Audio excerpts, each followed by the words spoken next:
Welcome back, children, to the part 4 from the chapter Kinetic Theory.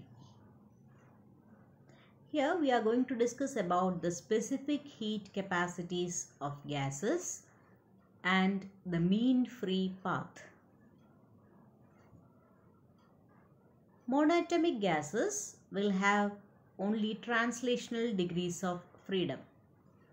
That is, they have 3 translational degrees of freedom, and each degree of freedom will contribute half kBT to the total energy.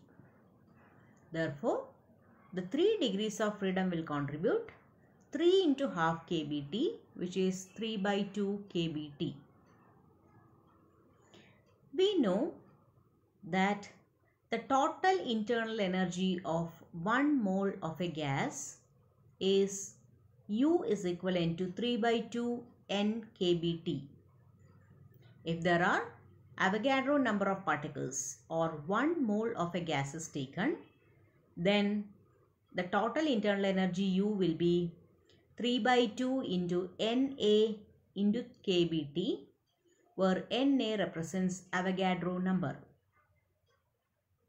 Na into kB is equivalent to the universal gas constant R. Hence, U is equivalent to 3 by 2 RT. Specific heat capacity at constant volume Cv is equivalent to du by dt.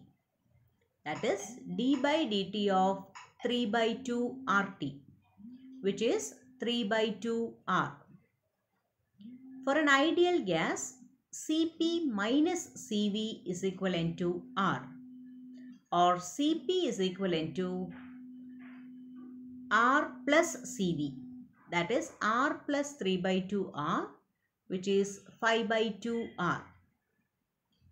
Hence, the ratio of specific heats gamma is equivalent to Cp by Cv, which is 5 by 2 R by 3 by 2 R, which is equivalent to 5 by 3. For a diatomic gas having a rigid rotator, which acts as a rigid rotator, we have translational as well as rotational degrees of freedom. That is, for a rigid rotator or for a rigid diatomic molecule, we have 3 translational degrees of freedom and 2 rotational degrees of freedom. That is, we have got a total of 5 degrees of freedom. By the law of equipartition of energy, each degree of freedom will contribute half kBT. Therefore, 5 degrees of freedom will contribute 5 into half kBT, which is 5 by 2 kBT. So, the total internal energy of 1 mole of gas is U is equivalent to 5 by 2 into Na kBT, which is 5 by 2 RT. The specific heat capacity at constant volume Cv is equivalent to du by dt, which is equivalent to 5 by 2 R. We know Cp minus Cv is equivalent to R, or Cp is equivalent to Cv plus R. That is 5 by 2 R plus R, which is 7 by 2 R. Here, gamma will be Cp by Cv, which is 7 by 2 R by 5 by 2 R, which is 7 by 5. In the case of a non-rigid diatomic molecule, it will have 3 translational degrees of freedom, 2 rotational degrees of freedom, and 1 vibrational degree of freedom. So, the total internal energy of 1 mole of gas will be 5 by 2 kBT plus kBT, which is 7 by 2 kBT, or for Na molecules, it is 7 by 2 RT. Cv is du by dt, which is 7 by 2 R. Cp is R plus Cv, which is 9 by 2 R. And gamma is equivalent to 9 by 7. Now let us discuss about the specific heat capacity for polyatomic gases.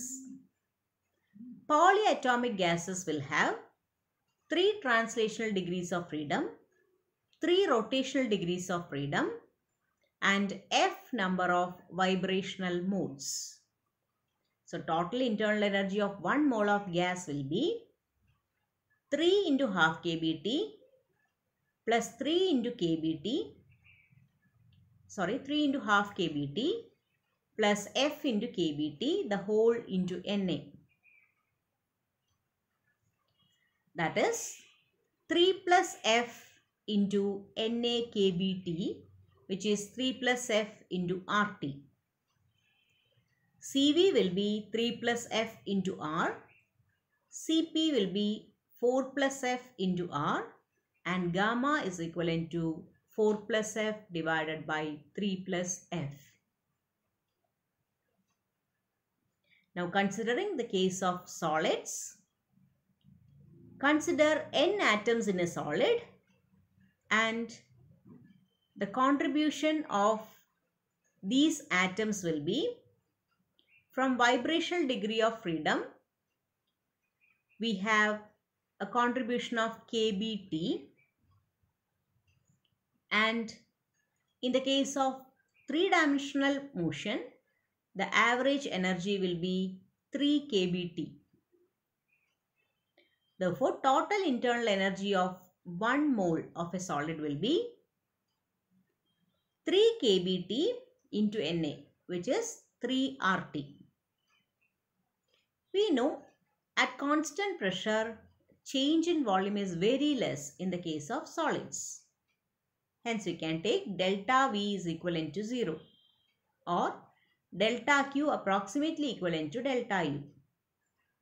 Hence, Cv will be equivalent to du by dt at constant V, and Cp is equivalent to dq by dt at constant V, as delta Q is equivalent to delta U, or Cv is equivalent to du by dt, which is equivalent to 3R. Coming to the case of water, let us consider n number of atoms, and each atom has got an average energy of 3 kBT, because a water molecule has got 3 atoms.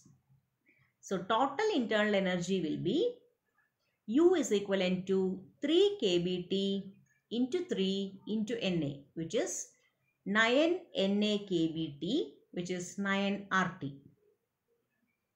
Or Cp or Cv will be equivalent to 9R. Now let us conclude. According to classical mechanics, specific heat is calculated based on the degrees of freedom, and it should be independent of the temperature. Also, specific heats of all substances approach 0 as T tends to 0. Now let us discuss about the concept of mean free path. Mean free path is the average distance between two successive collisions. We know inside the gas there are several molecules which are randomly moving and colliding with each other. The distance which a particular gas molecule travels without colliding is known as mean free path. The expression for mean free path is L is equivalent to 1 divided by root 2 into pi d square n.